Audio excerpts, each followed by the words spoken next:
istilah BP dan BK kan pernah berkembang karena ternyata tidak semuanya sepakat BP itu diganti dengan BKI. Dan ada yang mengatakan kok ada BPI rasa BKI gitu ya.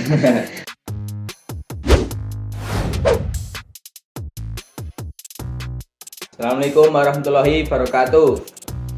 Ya, kali ini kita akan tayang perdana podcast BPI.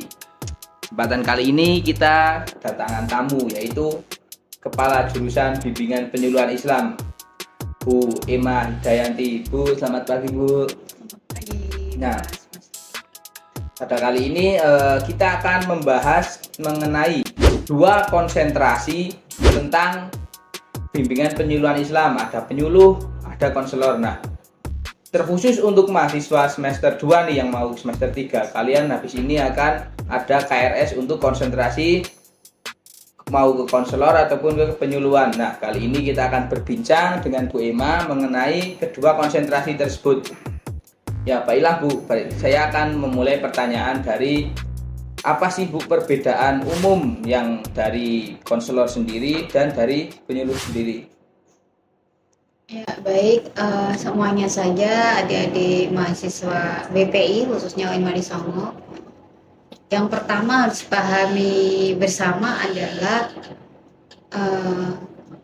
kita itu berawal dari Fakultas Dakwah dan Komunikasi, dan di BPI itu awal pengembangan keilmuannya dari ilmu dakwah yang kemudian setelah disusuri lebih lanjut, hasil pembacaan saya ya, nanti kalau mungkin adik-adik menemukan yang lain, bahwa di ilmu dakwah itu khususnya di BPI kita itu mengembangkan 3 keilmuan. Jadi ada ilmu bantu yang kemudian menjadi bagian penting dari pengembangan ilmu di BPI atau irsyad yang ada di dakwah, yaitu ada ilmu bimbingan, ilmu penyembuhan, konseling, dan psikoterapi.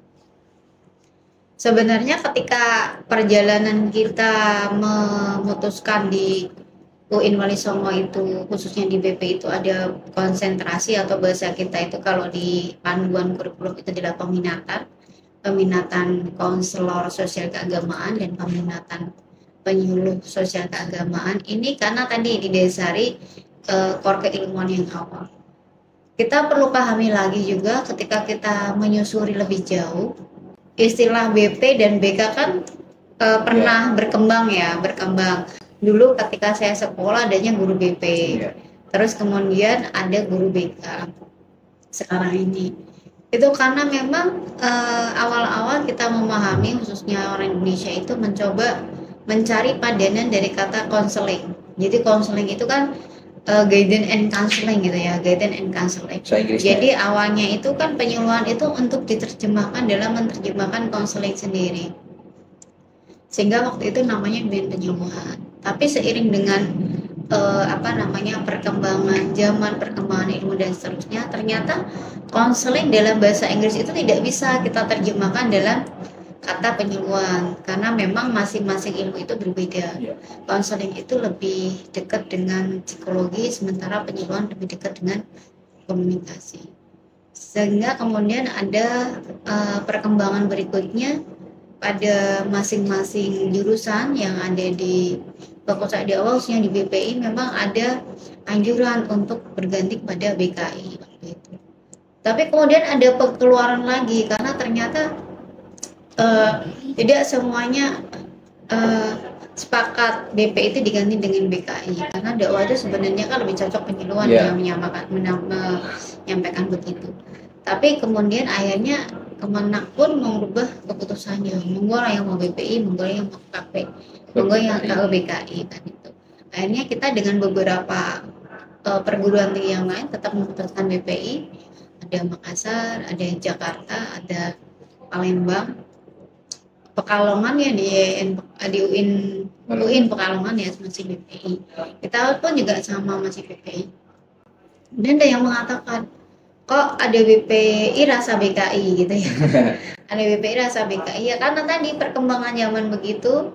Kemudian kita mencoba di kurikulum yang kita tawarkan sekarang mencoba untuk mengembalikan core keilmuan yang sebenarnya bagaimana sih, apakah memang BPI itu serta-merta dihilangkan, BPI penyuluhannya atau konseling yang kemudian dimunculkan. Dengan istihad bersama dari kami, kemudian memutuskan kita akan mengembangkan 2 peminatan atau 2 konsentrasi yang itu tidak menyalahi sama sekali dari core keilmuan awal yang ada di BPI atau irsyad dakwah tadi. Akhirnya kita mengembangkan ada penyuluhan, ada konseling, begitu Mas. Nah, terus di keseharian atau di pembelajaran itu Bu, mungkin dari beberapa matkul ada yang berbeda, atau dari pembelajaran di kelas ada mungkin matkul khusus penyuluhan atau matkul khusus untuk yang ambil konseling, itu ada nggak Bu? Iya, itu pasti, karena begini, prinsipnya ada mata kuliah wajib yang memang harus diambil oleh semua mahasiswa BPI. Contoh yang sederhana misalkan ilmu penyuluhan, bimbingan konseling, kita berikan di awal, dan itu menjadi fondasi bagi semua. Termasuk masih di paket ya Bu? Ya, termasuk ketika ada mata kuliah bimbingan konseling agama, karena itu penting juga. Karena ketika kita melakukan penyuluhan pun sebenarnya tools konseling itu dipakai juga kan. Ya. Ketika kita melakukan konseling pun, konseling yang berbasis kelompok itu kan juga kadang kan konseling dengan layanan informasi itu kan sebenarnya kayak berbau informasi, menyampaikan seperti sesuatu yang menerangkan sesuatu, itu kan berarti penyuluhan juga, sehingga jadi diberi pengetahuan dasar itu. Termasuk mata kuliah dasar yang wajib diambil oleh semua mahasiswa BPI adalah kaitannya dengan kesehatan mental, kemudian ada psikologi sosial, psikologi agama, psikologi perkembangan, psikologi dakwah, kepribadian, psikologi dakwah pasti sebagai dasar. Yeah. Sementara pada semester 3 untuk kurikulum yang tahun 2020, kurikulum MBKM, Merdeka Belajar Kampus Merdeka, itu mahasiswa diminta untuk mengambil konsentrasinya atau peminatannya masing-masing, ada penyuluh dan juga ada konseling. Gimana masing-masing itu kemudian dikuatkan dengan ilmu yang harapannya adalah menguatkan kompetensinya. Nanti lahir mau dia mau memilih konsen ke konseling, jadi konselor atau jadi penyuluh kan begitu. Sehingga sebenarnya mata kuliahnya ya berimbang. Artinya di penyuluh kita beri materi tentang teori penyuluhan, di konseling ada teknik dan pendekatan konseling. Kemudian ada media BK, ada media penyuluhan, ada metode dan teknik penyuluhan, ada keterampilan konseling, kemudian ada penyuluhan sosial dan penyuluhan sosial berbasis keluarga, kemudian ada bimbingan keluarga dan perkawinan keluarga, ada bimbingan karir, yang itu menjadi spesifikasi dari masing-masing. Dan keduanya juga ada mata kuliah etika profesi konselor, ada etika profesi penyuluh, seperti itu.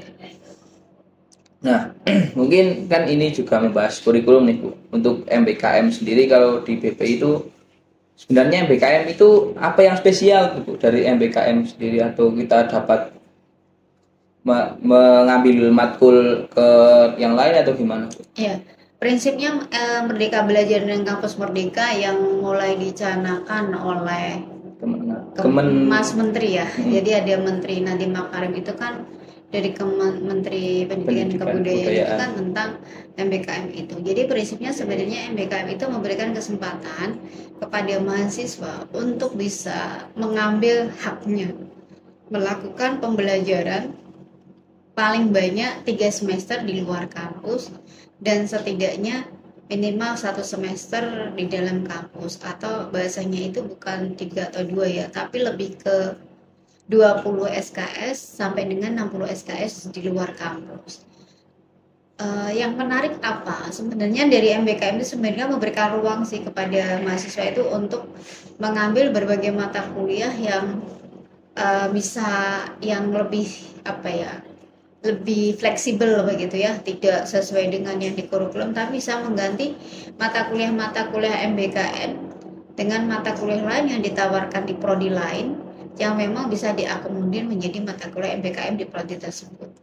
Sehingga tawaran kalau kita di MBKM UIN ya secara umum saya sampaikan, kita punya 2 tawaran. Yang pertama adalah melakukan MBKM atau belajar di luar prodi masih dalam satu UIN, dan kita belajar di luar prodi di luar UIN. Jadi ada kesempatan bagi mahasiswa untuk misalkan kalau mahasiswa dakwah pengen kuliah psikologi sosial atau psikologi agama dan seterusnya di Fakultas Psikologi. Ketika nanti sudah ada di Fakultas Psikologi itu memang menawarkan mata kuliah tersebut menjadi MBKM. Artinya mata kuliah MBKM itu ada outbound atau inbound. Jadi artinya mahasiswa dalam bisa keluar, mahasiswa luar bisa masuk kan gitu. Atau misalkan mau ngambil misalkan teman-teman di MHU ngambil mata kuliah di manajemen yang ada di VIP, itu sangat mungkin kan gitu. Atau kita tertarik mata kuliah psikoterapi ngambilnya di TP UHUM bisa juga. Dan yang lain adalah sebenarnya MBKM itu juga menawarkan 8 bentuk kegiatan yang itu sudah diatur di MBKM-nya Kementerian Pendidikan dan Kebudayaan. Nah, di Menristek ya, maaf ya, Menristek Dikti ya sekarang kan, bukan Pendidikan Kebudayaan kayak zaman Soeharto lagi, mohon maaf.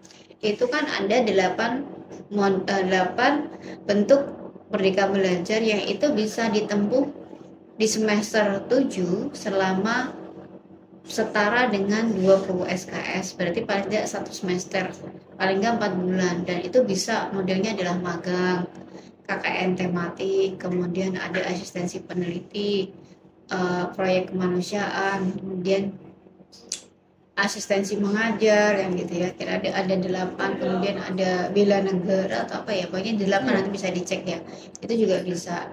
Hanya memang tawaran yang bentuknya magang dan sebagainya memang jarang diambil.